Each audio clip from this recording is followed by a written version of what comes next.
শাসক দলের অন্দরের কোন্দল আর এবার অন্ডালে শাসক দলের অন্দরের কোন্দল। সরস্বতী পুজোয় পুরস্কার বিতরণকে কেন্দ্র করে সেখানে কোন্দল। তৃণমূলের দুই গোষ্ঠীর মধ্যে মারধর ঝামেলা, ধারার অস্ত্রের আঘাতে জখম হয়েছে 4 জন। দুই তৃণমূল কর্মীকে গ্রেফতার করেছে পুলিশ। এলাকায় ব্যাপক উত্তেজনার সৃষ্টি হয়েছে। সরস্বতী পুজো আর সেখানেই অনুষ্ঠান, সেই অনুষ্ঠানে যে পুরস্কার বিতরণ করা হচ্ছিল সেই সময় আচমকাই বচসা, মারধর।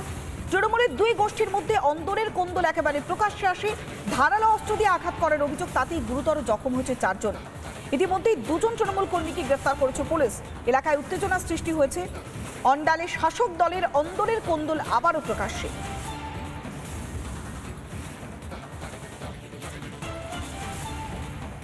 कुछ नहीं पता, हम तो घर में हाउस वाइफ हैं, हमको ये सब कुछ नहीं पता। हमको सुबह में पता चला है, ठीक है, कि चोट लगा है, ऐसा ऐसा बात है। हम सीधे घर से हॉस्पिटल आए, हम तो सरस्वती पूजा करने जा रहे थे, पूरा कर लिए तो पंडित जी की आने के देरी था। तो मेरे पास फोन आया तो हमको पता चला कि इनको चोट लगा है। हम तुरंत हॉस्पिटल से यहाँ आए। टुन्नू सिंह हमेशा इनको किस गुंडा बुलाता है मारने के लिए, कहीं कुछ करता है, कहीं धमकी देता है फोन पे, हमेशा ये बात करता है।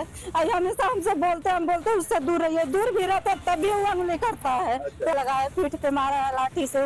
उनको जो बचाने वाला था उनको चाकू लगा है, चाकू से वार किया है। उनका भाई ठो, चुन्नू सिंह का भाई ठो। ब्लड वहाँ पे जाके देखिए, पूरा ब्लड हुआ है इतना दूर। कमेटी मेंबर कल कुछ गेम का प्रोग्राम किए थे, तो जिसमें हम लोग हमारे भैया थे राजकुमार भैया, उनको प्राइज डिस्ट्रीब्यूशन के लिए आमंत्रित किया गया था कि यहाँ पर खेला होगा बच्चों का, और उसमें जो बच्चे विजय होंगे उनको प्राइज दिया जाएगा। तो हमारे कमेटी मेंबर लोग हमारे भैया को बुलाए थे। इतने में भैया भी आए थे यहाँ पे, और इतने में वो साहिल सिंह और उनका बड़े भाई सनी सिंह आए और भैया को प्राइज़ देने से मना कर दिए, और बोल रहे हैं कि यहाँ पे मेरे रहते हुए तुम प्राइज़ क्यों देगा, हम लोग बड़े आदमी हैं, तुम लोग छोटा कास्ट का है, तुम लोग छोटा ही रहो। अभी हमारे 4 जन इंजर्ड हैं। चाहते हैं कि इसमें जो गुनाहगार हैं उनको कड़ी से कड़ी सज़ा मिलनी चाहिए। সারা বাংলাতে সরস্বতী পুজোকে কেন্দ্র করে তৃণমূল সরকার দ্বারা, তৃণমূলের নেতাদের দ্বারা বাধার সম্মুখীন করা হচ্ছে। আর আরেকদিকে তৃণমূলের নেতারা যখন সরস্বতী পুজো করেছেন এবং সেখানে বাৎসরিক প্রাইজ ডিস্ট্রিবিউশনকে নিয়ে তৃণমূলের দুই গোষ্ঠীর মধ্যে সংঘর্ষ। সামনের কাজরাতে তৃণমূলের দুই গোষ্ঠীর মধ্যে সংঘর্ষে 4 জন দুর্গাপুর মহকুমা হাসপাতালে ভর্তি আছে। তাদের মধ্যে একজনাকার অবস্থা খুবই আশঙ্কাজনক।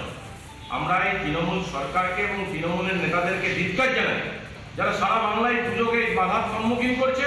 আবার একদিকে নিজেরা যখন পুজো করছে তখন নিজেদের মধ্যে গোষ্ঠীদ্বন্দ্বের লড়াই সাধারণ মানুষ থেকে শুরু করে প্রত্যেককে বাধার সম্মুখীন হতে হচ্ছে। নানা ধরনের কন্টেন্ট দেখার জন্য লাইক করুন, শেয়ার করুন আমাদের ফেসবুক পেজ, সাবস্ক্রাইব করুন আমাদের ইউটিউব চ্যানেল। পাশাপাশি অন্যান্য ব্রেকিং নিউজের জন্য অবশ্যই চোখ রাখুন রিপাবলিক বাংলায়।